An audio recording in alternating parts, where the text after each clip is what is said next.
నమస్తే ఫ్రెండ్స్. రావమ్మ వరలక్ష్మి రావమ్మ అంటూ పిలిచి పూజలు చేసుకున్నాం కదమ్మా. వాళ్ళందరినీ కరుణించి కాపాడు తల్లి. అలాగే ఇంకా ఈ వారం కూడా చేసుకుంటారు కదా, శ్రావణ శుక్రవారాలు వరలక్ష్మి పూజ కూడా చేస్తారమ్మా. వాళ్ళని కూడా కాపాడు తల్లి అంటూ ప్రార్థించుకుంటున్నాను. నట్టింట్లో పద్మాసనం వేసి కూర్చోబెట్టేశాం కదమ్మా, ఇంకెక్కడికి వెళ్ళొద్దమ్మా.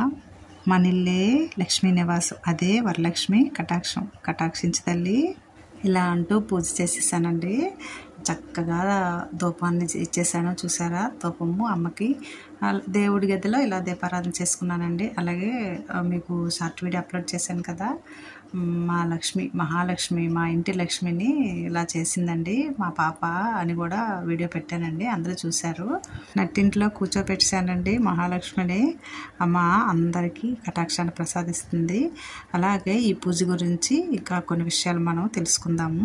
శ్రావణంలో మనం జరుపుకునేది వరలక్ష్మి వ్రతమే అయినా శ్రీమన్నారాయణుడితో కలిసి కలశంలో కొలువు తీరుతుందండి నారాయణి. ఆ మాటకొస్తే మహావిష్ణువు మాత్రం శ్రీలక్ష్మిని విడిచిపెట్టి ఉండగలరా?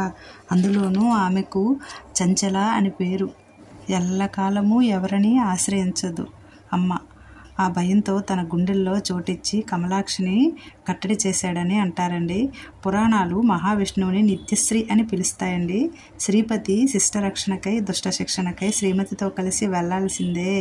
గజేంద్రుని రక్షించడానికి సిరికింజెప్పుడు బయలుదేరిన మాట నిజమే అయినా ఆ తొందరలోనూ కూడా ఇల్లాలి కొంగును వదిలిపెట్టలేదండి. మరి ఇంత ప్రేమ ముక్కున వేలేసుకున్నారటండి ఈ ముక్కోటి దేవతలు. అన్యోన్యత ఓ దాంపత్య పాఠం. సత్యకాలానికి ముందు నుంచి వాళ్ళు నిత్య ప్రేమికులే కదండి. మనం చెప్పుకుంటాం కదా ఇలాగా. అందుకోసమే మనము అమ్మని కొలుచుకోవాలండి. మన దాంపత్యం కూడా మంచిగా ఉండాలి కదా.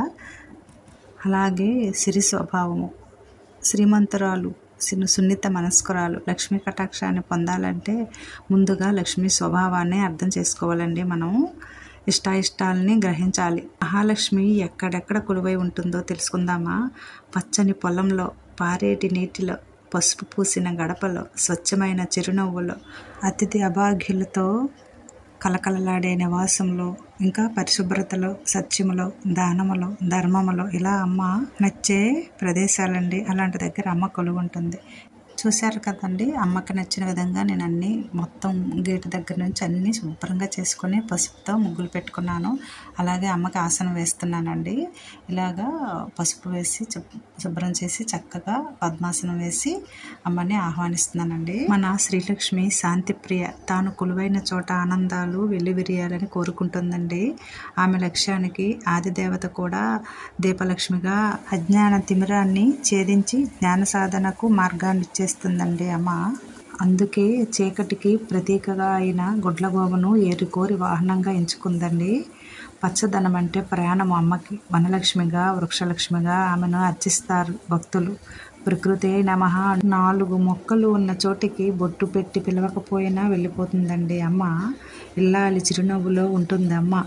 ఆప్యాయంగా మాట్లాడేవారిలోనూ, పెద్దలని సేవించే వారిలోనూ వినయ సంపన్నులను చూస్తే అమ్మవారికి మహా ముచ్చట. నా బిడ్డ బంగారం అని మురిసిపోతుందండి అమ్మ.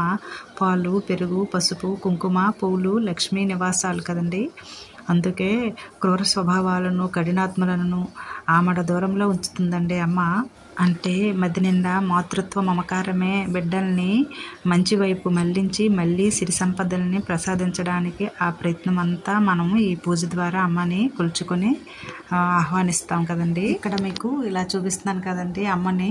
నేను మీకు చెప్పినట్లే మట్టికొండ శ్రేష్టమని మట్టికొండలో కలశాన్ని ఏర్పరచుకున్నానండి. మా పాప చూడండి, కొబ్బరికాయకి చక్కగా పసుపు నద్ది బొట్టు చక్కగా దిద్దిందండి. అంత దీనిగా అమ్మ చేయించుకుందండి. మా అదృష్టమేనండి ఇదంతాను. ఇలాగా చేసుకున్నాము. చక్కగా పొట్టు వచ్చిందండి. చూసారా, సింపుల్గా పేపర్ పైన అలాగే డిజైన్ చేసి కట్ చేసేసి ఇలా చేసుకుందండి. మీరు అమ్మవారిని అలంకరించింది కదండి, చూశారు కదా, అంతా తన ఐడియాతోటి అలాగే చేసిందండి. ఇంకా క్రిందన కూడా తిలకాన్ని ఆ కుంకుమతో ఇలా దిద్దిందండి. వావ్, చక్కగా వచ్చింది కదండి. అమ్మ చక్కగా చేయించుకుందండి ఇలా పాపతో. ఇంకా కిందన బియ్యం పోసి పసుపు కుంకుమ వేసి తమలపాకులు చుట్టూ పెట్టి ఇలాగ వేసుకున్నామండి. నైవేద్యాలని చక్కగా సింపుల్గా ఎంతో దినగా చేసి ఆప్యాయతగా పెట్టేశామండి. చాలా ఆనందం అనిపిస్తుంది. చెప్తుంటే ఎలా చెప్పాలో అర్థం అవ్వట్లేదు. చాలా సంతోషం అనిపించిందండి. అమ్మని ఇలాగా మేము పూజ చేసుకున్నాము. అంతా మన మనసు ఉండాలండి. చక్కగా కరుణ కటాక్షాలు ఇచ్చేస్తుందమ్మ, ఇలా చేసుకోండి అని చెప్పేస్తుందండి మనకి. ఇలా చేసుకున్నాం. ఇంకా పూజ అయ్యాక మళ్ళీ ఇంకా పూర్ణాలండి. పూజ లేట్ అయిపోతుందని ముందు చేసేసి చక్కగా మళ్ళీ పూర్ణాలు వేసుకున్నాం.